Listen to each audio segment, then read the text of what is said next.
It's the Happy Families podcast. It's the podcast for the time-poor parent who just wants answers now. I know that I shouldn't sound surprised as the guy who writes the books to say that it's really nice to stop what you're doing and spend time with the kids, but sometimes you actually need that reminder. And now here's the stars of our show, my mum and dad. Hello, this is Dr. Justin Coulson, the founder of happyfamilies.com.au. I hate it when you look at me like I'm just in trouble. We're about to record I'll Do Better Tomorrow for our Friday podcast. I'll Do Better Tomorrow is where we look back on the week that was, we reflect on the time that we've had with the kids, what worked, what didn't, what's been special, what hasn't, how we can be better parents. And I've just said to Kylie, what are you going to talk about? What should I talk about? And now I'm in trouble because I'm the parenting expert and I should have lots of things to talk about with my time with my kids because I'm so good at it, right? Well, I already haven't had enough time thinking of my own story, let alone thinking of one for you too. We actually do spend time with our children and we love it, but this is tricky.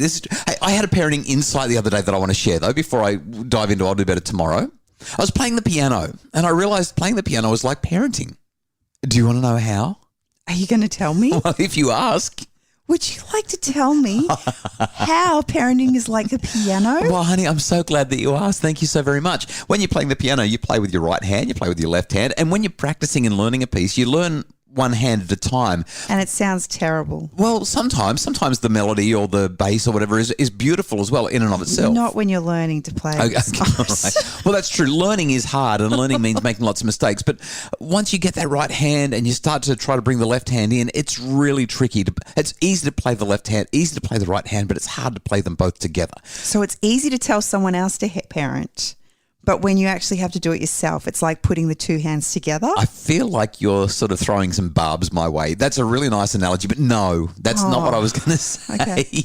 What I was going to say is parenting kids, like we're the right hand as the parent. Okay, so we know what our right hand is supposed to be doing. We know we're supposed to be self-aware. We're supposed to be patient, forgiving. We're supposed to ask questions, guide our children, do all that sort of stuff. We can do all of that when we're not with the kids. We can talk about it all the time when we're not with the kids. But the kids are the left hand. The kids are the craziness and the chaos and the eruptions and the difficulties and the learning challenges and the diagnoses. And the kids are all the stuff that's happening with the left hand. And they actually do okay quite often when they're on their own. But when we come together, when we bring our stuff to their stuff, it's really hard to play our piece perfectly. Do you like that? It takes a whole lot of practice to be able to bring the left hand and the right hand together and make our family function harmoniously. Awesome. So how did you do that this week? I thought that was you don't like it. I thought that was great. No, it was kind of what I was saying, just you took it the wrong way. Oh. Before you have children, you kind of have all the answers and it's so easy to tell everybody else how to do it. Yep. And then children come along, the left hand comes along and all of a sudden all of that advice and, instant knowledge you thought you had about how it was all going to work goes out the window because the two of you you're not harmonious. So for I'll Do Better Tomorrow, for those of you who are new to the Happy Families podcast, I haven't even mentioned, I'm Justin, you're Kylie, we're the Happy Families. Maybe you're Fred today. People. Wilma.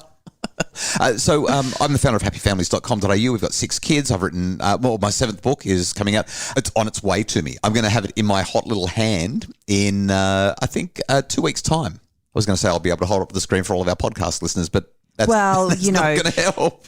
Podcasting World does have filters. They did use a filter.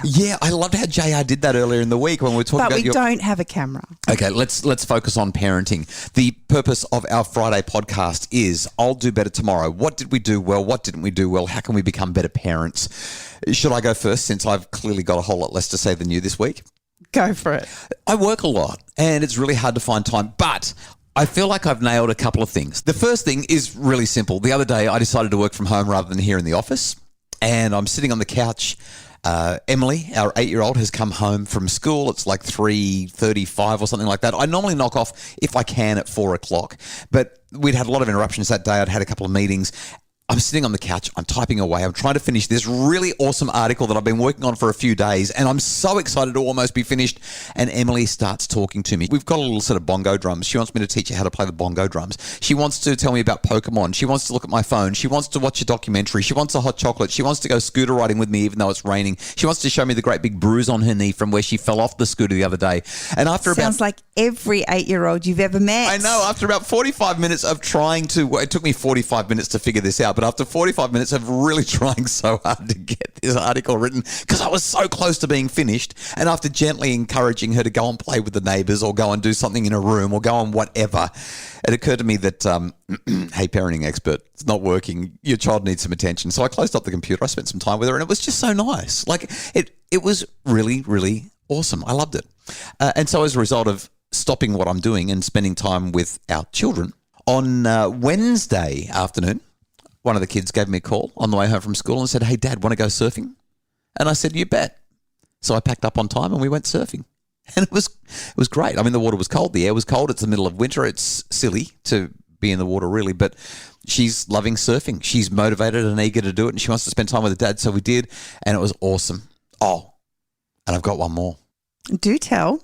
Last Friday night, after our I'll Do Better Tomorrow episode, our daughter has got a gig at the local fish and chip shop playing the guitar on a Friday night. And so I went down and with you. You and I sat in the freezing cold, 13-degree outdoor area, and we listened to our daughter play the guitar, and she couldn't get her amp working and the microphone wouldn't work. And it was absolutely awesome in spite of all of it. And she got paid for playing the guitar. She's living the dream. She's now a professional muso. Her first paid busking job. But I mean, I felt like I was just dadding right, because that afternoon she didn't have everything she needed to be able to go down with all of the equipment and set it all up. She needed a microphone stand and a microphone, and she needed a music stand and who knows what else. And so I'm running around to the music store with her, and we're buying this and we're buying that, and we're getting it all set up so that she can go and create this life for herself. And but you're not a very good techie. Oh, I'd be the worst roadie in the world. We couldn't get sound. We couldn't make anything work. I just told her to sing loud. And so she sang with the microphone a metre away from her mouth, and everyone's probably thinking, if she just moved the microphone closer, it'll work. But it wasn't working, so she just moved it away. But what I love about this community that we find ourselves in now is just it's just such a warm, inviting and supportive space for her to be. And people sat and they ate their dinner and they clapped and they tipped her, and in spite of the fact that her mic wasn't working, and I just loved it. But my take-home message about all this parenting stuff is sometimes you just got to down tools and spend time with the kids. And when you do, it's actually great. It's really, really – I mean, I know that I shouldn't sound surprised as the guy who writes the books to say that it's really nice to stop what you're doing and spend time with the kids, but sometimes you actually need that reminder. And they were just 3 instances this week where I've really intentionally dived in. Sometimes it's required a little bit of extra coercion from the kids, but getting there and making it happen has been awesome. So that's my I'll Do Better Tomorrow, Mrs. Happy Families. Can't wait to hear yours next. Family life is pretty tough going sometimes. Most days are a struggle between strong-willed children and frazzled parents, but it can be better. The 21 Days to a Happier Family program is designed for busy parents who want a calmer, happier family. And it can be done with evidence-based strategies and practices that really work in 21 days. All resources are available for your family for 21 Days to a Happier Family at happyfamilies.com.au. It's the Happy Families podcast, the podcast for the time-poor parent who just wants answers now. I can't believe you just stole my line. Well, you were just not really getting ready to dive in and say anything, so I figured I'd do it for you. It's not a race, you know. What was your I'll Do Better Tomorrow? What have you learned about parenting? That. Did you have a win or a loss? I say so little on this podcast, and you took my one line. Hey, you've got the next however many minutes. It's your story. Well, I've got a couple of stories. Oh, really? Thank you very much. Taking a leaf out of my book. Maybe. Yeah, okay.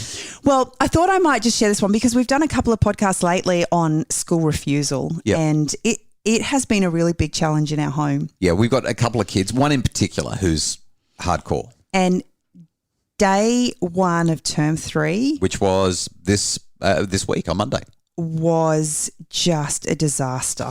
And I was in Melbourne, so I couldn't be here to help you. Here I am, the parenting expert. Have fun making our family happy, honey. I've got to go and help other people have happy families themselves. So I did all of the right things, all of the things that we've suggested. I just made sure that everything was prepped the night before. It was ready to go. We had a really, really cruisy, stress-free morning. She got to have a bath and washed her hair and just, soaked up that nice relaxation. She had breakfast.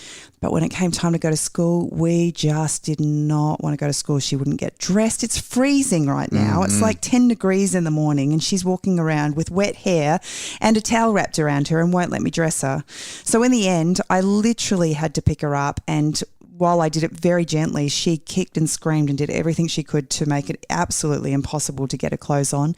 And by the time we got to school, I was a wreck. I was an emotional wreck. I felt like the worst parent in the world because my child was so distressed about having to go to school, and it just felt awful. So I made a beeline for the counsellor's office, and I know they're for the students, but I sat down on the couch and I had a big cry with her. She just made me feel so much better about what was going on. And she gave me this little analogy, and I don't know if it'll help, but just the idea that as a parent, I'm like the school bus driver, and my job is to get my child to school. And then working with the teachers, they then take care of her and, kind of help her throughout the next part of her day. Every afternoon, no matter how hard it is to get her to school, I pick her up and she's got the biggest smile on her face and she's had the best day. So I know that once she's there, she's fine and she's doing great things. But just that process of getting her there is so traumatic for both of us at times. I just feel awful. And so I was really, really grateful for just, having another adult listening ear to kind of remind me that it's okay. And then to see her face at the end of the day. And what had actually happened was they started bead club. Yep. For term 3. And so she went and made some beads, and she was so excited to come home and show me what she'd done. And so the next day when we went off to school, I said, I wonder what club's going to be on today. She said, I don't know, but I'm going to find out.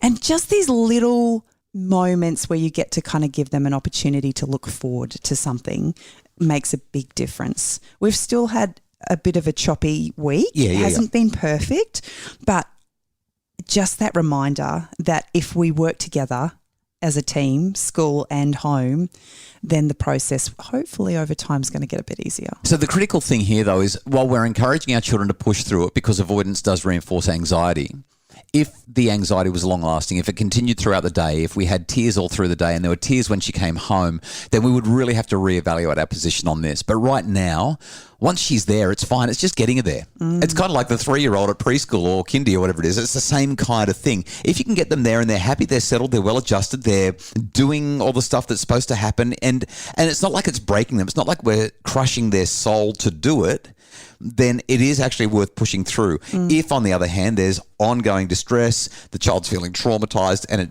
it keeps going, that's when you step back and say, all right, we need to reassess. So that's great. And I love the fact that the school is finding different ways to engage and activate the kids, especially the ones that don't want to be there, with things like chess club and bead club and who knows what. I mean, if they had a Pokemon club, can you imagine? Anyway, you said you had a couple of Okay, well, the wins. next one, I had a conversation with one of our daughters and we were just kind of having a bit of a heart-to-heart, and as part of that conversation, I acknowledged that I don't always get it right as a mum, and I recognise that there are definitely times with her specifically where I get it wrong.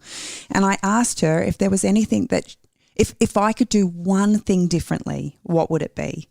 What would make the biggest difference in her world? And she said, well, and she thought about it for a little while, and I always brace myself when I ask that question because you just never know what's going to come out of their mouths. They can be pretty brutal. And she said, the other day, she said, you asked me to cook dinner. And she said, you literally left me in the kitchen to do it all by myself. And she said, I was just really grateful that you trusted I could do it.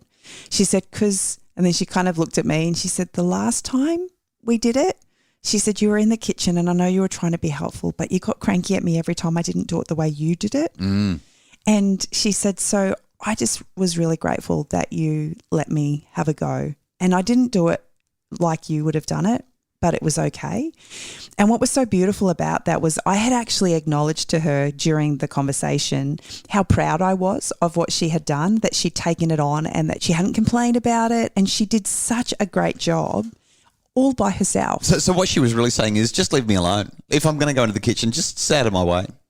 Yeah. And it's actually, I love it. it's actually more like less stressful. Yeah, of course it is. It's less stressful for me, though. Of course. Because when I'm in there, I'm kind of like, that's not how you do it. You've got to read Hunt, Gather, Parent by Michael Ian DeCleffe. I keep on talking about it on the podcast. There's a whole lot of things about the book that I don't like. I need to be clear about that. I mean, ultimately, she keeps referring back to her and her 2-year-old. It's all the parenting experience she's got. She's not a parenting expert. She's got a chemistry PhD, and she really reduces entire cultures down to 1 or 2 parenting practices, which is probably pretty reductionist and unhelpful. But this idea of getting out of the kids' way and not correcting them when they get stuff wrong, whether they're raking the leaves or making tortillas or cooking dinner, don't correct them. Just let them do it. Let them make the mess. Let them figure it out. Let them have the experiences.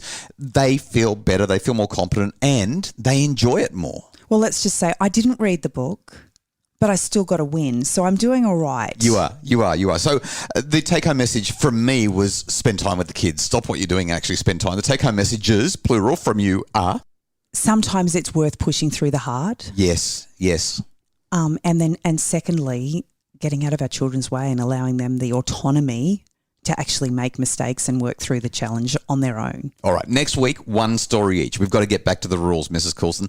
But I hope that this conversation for everyone who listens to the Happy Families podcast has given you some food for thought, some stuff to work on for the weekend or for next week, and that it helps to make your family happier. We love that you choose to listen to the podcast. Thank you. Thank you so much for being with us. If you're enjoying the podcast, please jump onto Apple Podcasts and leave us a 5-star rating and review so that other people can find out about it. It's those ratings and reviews that push the podcast into other people's suggested lists and give them access to all the great stuff that we're offering to make families happier. As always, the Happy Families podcast is produced by Justin Rulon from Bridge Media. Craig Bruce is our executive producer. Next Monday, we talk about refilling our kids' joy tanks. We didn't quite finish that yesterday, so we'll finish that on Monday. And a big podcast on Tuesday talking about how to overcome dad rage, parent rage, when things get out of control. For all that and more, keep on listening to the podcast and check out happyfamilies.com.au.